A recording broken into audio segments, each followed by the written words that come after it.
ابراہا نام کا بادشاہ تھا جو یمن میں رہتا تھا. اس نے دیکھا کہ ساری دنیا کے تمام لوگ خانہ کعبہ کی زیارت کے لیے آتے ہیں اور طواف بھی کرتے ہیں.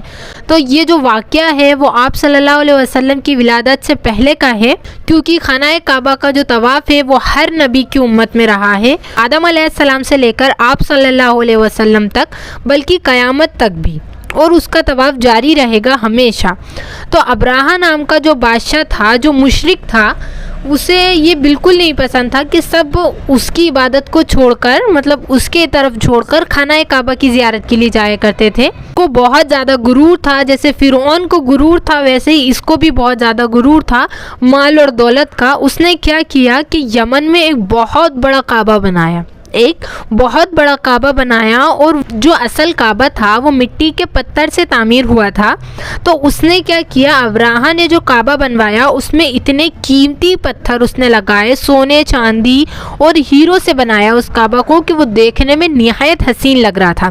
پھر اب اس کا بنایا ہوا جو کعبہ تھا اس کو دیکھنے کے لیے ساری دور سے اس نے لوگوں کو بلانا چالو کیا، اور لوگ بھی اس کے کعبہ کو دیکھنے آنے لگ گئے. اور پھر اس کے بعد اس نے یہ اعلان کر دیا کہ جو مکہ کا کعبہ ہے وہ تو بہت ہی کچھ غریب قسم کا کعبہ ہے، یہ جو میں نے کعبہ بنوایا ہے یہ بہت ہی قیمتی بنوایا ہے، آؤ میری طرف اور دیکھو اس کعبے کو. اور جب ابراہا کے ساتھی جو ہاتھی تھے اس کو مکہ کی طرف بھیجتے تو ایک بھی ہاتھی اپنی جگہ سے نہیں ہل رہا تھا، الٹا وہیں پر جم کر بیٹھ جاتے وہ ہاتھی، اور سپاہی ان کو ہر طرح کی کوشش کرتے ان کی جگہ سے ہلانے کی، مطلب کہ کس طریقے سے وہ ہاتھی اٹھ جائیں اور مکہ کی طرف جائیں، لیکن وہ ہاتھی اپنی جگہ سے نہیں اٹھتے تھے. کوڑے مار مار کر ان کو اٹھایا لیکن وہ ہاتھی نہیں اٹھے. یہ اللہ تعالیٰ کی علامت تھی، ورنہ وہ جو ہاتھی تھے وہ چاہتے تو وہ دوڑ بھی لگا سکتے تھے، لیکن یہ چیز ابراہا نہیں سمجھ رہا تھا. 2 دن ہو گئے تھے. اب جب تیسرا دن آیا اسی سلسلے میں کہ ہاتھی اٹھ نہیں رہے ہیں اور سپاہی کوشش کر رہے تھے ہاتھیوں کو اٹھانے کی،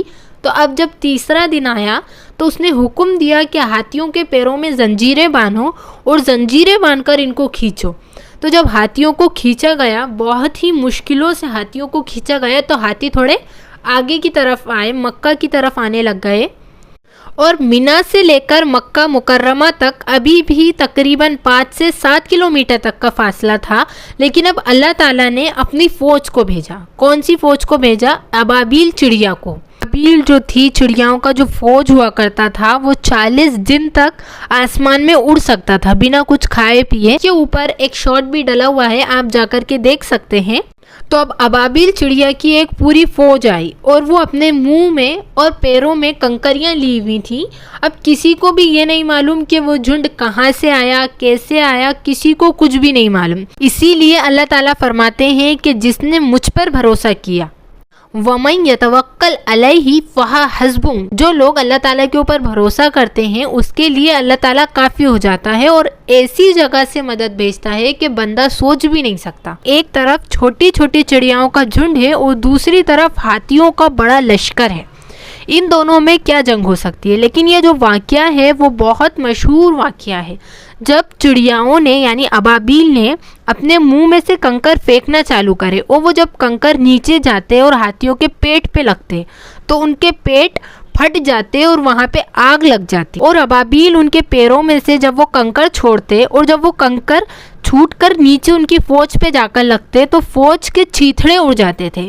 جیسے کہ مرغی ہوتی ہے، اس کو کاٹتے ہیں، اس کے پورے پر نکال دیتے ہیں تو کیسے چیتھڑے ہو جاتے ہیں، اس طریقے سے ان کی فوج کا حال ہوا تھا. جب ابابیل نے منہ کے کنکر پھینکنا چالو کرے تو سارے ہاتھیوں کا جو جھنڈ تھا وہ تباہ ہو گیا، سب جگہ آگ لگ گئی. پھر جب انہوں نے پیر کے کنکر پھینکنا چالو کرے تو فوج کے جو ساتھی تھے، جو سپاہی تھے، وہ لوگ تباہ ہونا چالو ہو گئے. اور پھر جب ابراہا کو ڈھونڈا تو وہ ایسا تھا کہ جیسے مرغی کا انڈا جو ہوتا ہے نا، چھوٹا سا ایسا چتھڑا جو مرغی کا انڈا ہوتا ہے اور وہ پھوٹ جاتا ہے تو وہ کیسا ہو جاتا ہے، اس طرح کا اس کا حال تھا ابراہا کا.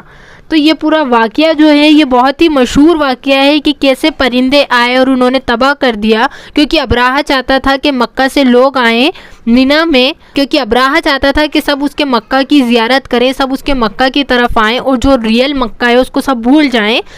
اور پھر اللہ تعالیٰ کا عذاب آیا، اور عذاب اس طریقے سے آیا. تو اللہ کا جو عذاب ہے وہ بہت دردناک عذاب ہے.